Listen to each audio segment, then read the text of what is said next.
ba lo se fo Faumuina di lo ba se Good morning. Good morning, Tawai. Morning, Jenny. Morning, Osa. Malo Samoa. Yesu. Malo fa lo nanga de lei. Tato lia malini aso fo manuia. Natu manuia me malini aso. Seki me mo Tawai. Tu e paki ro au na sa.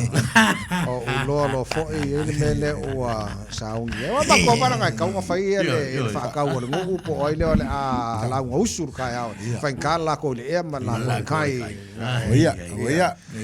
Malori malang banguya unasa ya lal ko o mga leu supore fa kan mai sa la fa pese uma ka po kala la me fa kala kwa la sunga le la malor malang manuya uso le ja ole no fta kwa no talo no se sel mai la tino o ile atale o lo tu atu lumba o Faumuina ma nga si alunga nga sa fa bole nga so le mai nga ko wala la le na present il time ole sa dinga fa tone ole boxing hall of fame le na do malanga mal fa to langan na ya so the coffee ni fa ilonga ya le mo ya mo e no mo malai ya ilo wa blava fa to va yo lona manat o so fa ka winga e mo malai ma dai vi ele to ne fa ilong ya no na so le ta ole finangalo Faumuina ole e o mantu foi mai pe o la to na sa nga su o tai ao lo po masani le masani fa nga ile tu fo la to na pe sa fai ma fa te inga ya ta to te lo le nga ile finangalo le fa nga Faumuina o e sa nga su o tai ao me ne o fu o po fai pele le na o in mai fo te lo ne va nga ta o ma wa to no e so wa mga ku de wifi ngofi ana afa pe ta o le tal no tanga ta longot fusu ya pe nga o wale tu lo yo pe fo fa ngone ya ya tia uia e ta tau lava na fa ta we na mo malai le na sei na mai fain ka ngi ka wa kilo ngi ka longa el fain ka me sai ai afa pe shopping i Samoa ngalu le fiki alu konga alu ni sa musila ka ya e fio o ya melika le i mea ka ngu ya le wa ka ai le afu le ngaluenga fain ka e ngamu pe la kulanga nga au te loa unasa wa sa no le fia Faumuina ya la to na sal nga su le tai au le fa nga tam ke lo King Pola yes ya ko ngale o yo sala ya nga ko inga yo ke le ya ngi vai kau ia pe sunga ya Alexoa Monty Python ya ai fo yo ali fakas Patrick Lavasa just a few names ya why fo ye ele fa pe o ka wa kuisi fa ngalo pe yo le manatu o e anga sol kapoling ya le fo nga ka sol muli vai fo i wa la ko a ka mo fanga ya le wa ka mangui ai le ka fo mo ka ika ya ai mo le lumana wa le ka nga ka i carry on ka funga mai fo isi fo yalo la tunu po paka po nisi fo yalo tunu ka funga sili aku la ko kam fat na ya ai le tau ngata i ya na ya se lau pasen mai se pa ki ka thank you Jesus hallelujah thank you sir okay le walo na sa le va ngalen taru tal no style ya wa le ngo fa ilo le fio fo ya Faumuina ko ke la ka ko sin mai ai se ma ya pe fa se feta winga TUAMAN ba Mike Tyson ya le se fa se sa wa ya sa ka wa fe le ma nga lo o ya America pe ya pe yo le o le fesili ngumen mo wanga o le tu ya o au fa sa la i kaimi ma to mai o le me o le vai o ko sa ngi o ko fo ile mai kire ya lo se mal mai kire ya lo se mal mai o wa kala nga fa mai wa eli kire ya o le on tak ka fa ma inside of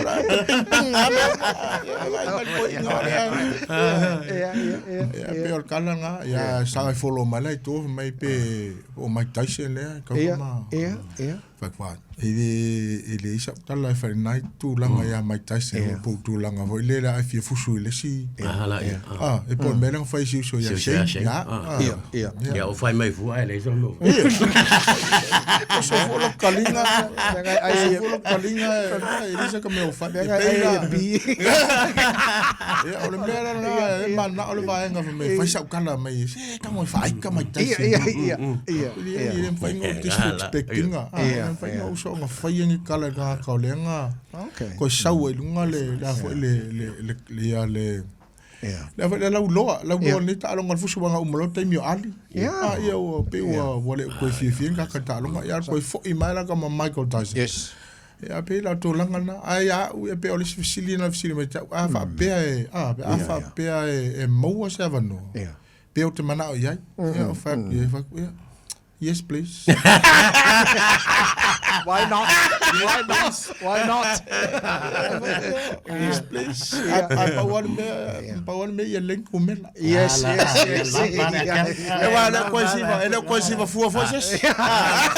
Umela for South Faumuina. Has to be a good number. Yes, please. Mana ya le lei. Ai, o ke loinga. O se kaimi. Wa le lei ya milionga le ala ka kilo ya. Kuso waso fa pene e tan longa me yo fuso. E mi si ele uso ya forsio. Va ne.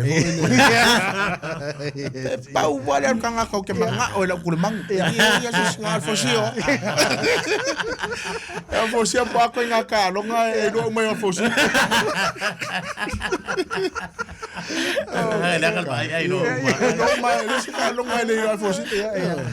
Okay, so tatu tan lot mga mudmudila so la process le fangal me editau on talanoa ia promoters o lua ma Mike Tyson ia makalolen kau kikilonga molu manai pe I think makaulia wa ese Taimi nei ko wa power ke for social media yeah, but I think ole ya we yo manat vai I think ole o se me ole le kaunga fa kalangoa ingi miro man ma me ho yes yeah kaunga direct sawa mangaya so mangaya wa le ya fo ele induction i Vegas okay yeah atong yo na le ala ia le Michael Tyson yeah wa se va no fa singa kala fa singa kofu Fishing out of Fishing out la fala.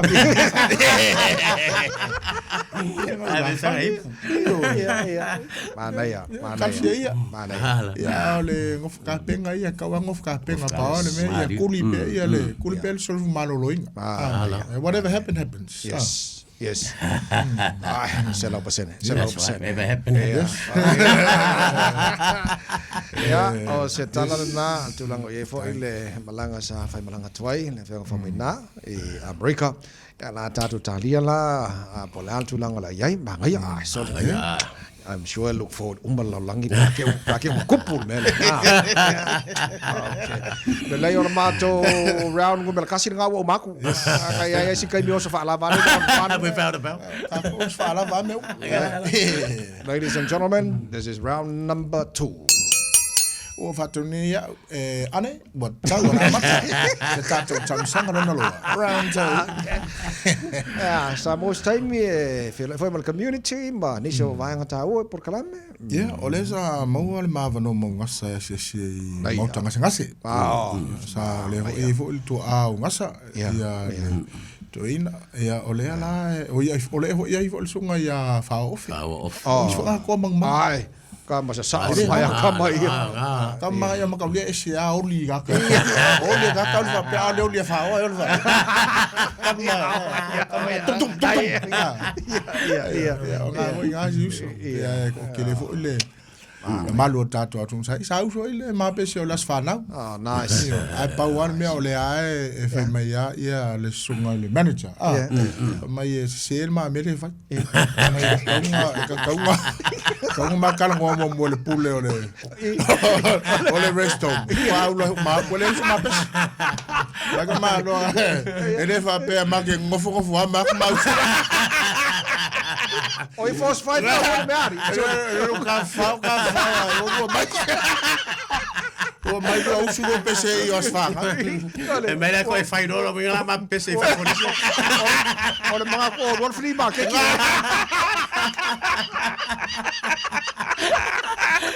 E agora ka usu ko pese fa mari se fenga. Shut up. Maka masa I think po ke lo ala wa ka fa mai ka pese. E o ka ko ia malio ma pese muli ana ya ma wa no lai. Malo mana ia le le so le la o le la le so nga le ska bila lu ko ele ko fai I'm very sorry yeah okay ma lu wat e wa pe o kala kusi o le lo me le e ko fai yo ai fa ngoi mun e ora no ia me lo kala fai fa le le o ma to round muri le nei le fa fo manager le tai out ladies and gentlemen this is round number 3 o va to ne ya o le so ngal fa fenga yan posi yeah o chau on fa uma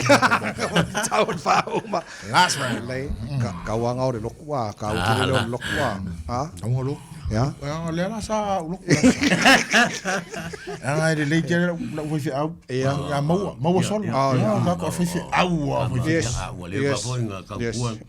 ka ki ka ko le doctor ga he's a doctor it is a reverend on the doctor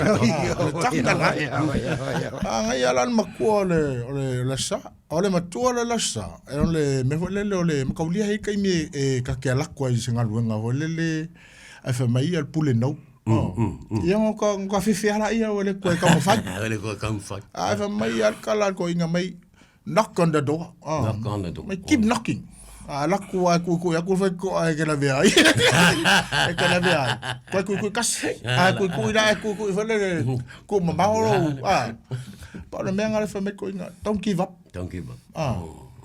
ai ole mele nei ke la turo je me fo le e poloka io ka o ka meia ro mo ka fi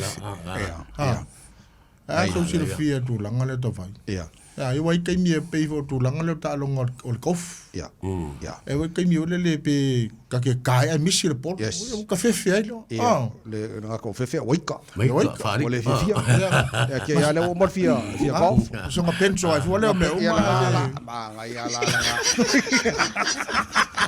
ka salva no mo kia kasa sai ko au nga ku ya mo la au ai no banga ya pe la makua ma ya makua keep knocking knocking and heaven's door yes keep knocking I will give up le tu yo na tala de balfa to I want me yeah make sure it's the right door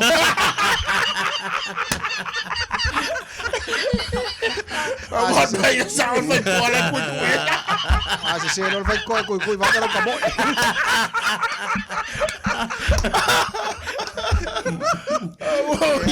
o bato rounds ngai ko ro ai fia usul ma ko pesa la ma ko fundraising on buswa ka ka ke wo fundraising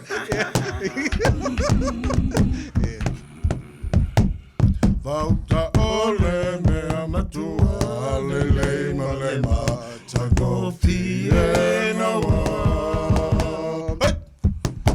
o so pe anno no fo fata si maule oli Volta ole me amatua le ma tago fiena wa so pe ano no po fata simba oli awe tafia miti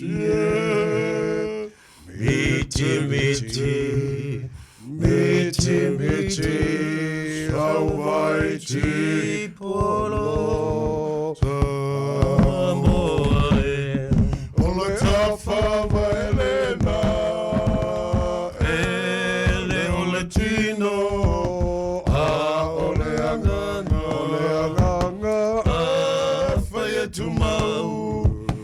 tanga bailena ole atu maule manuia mo Samoa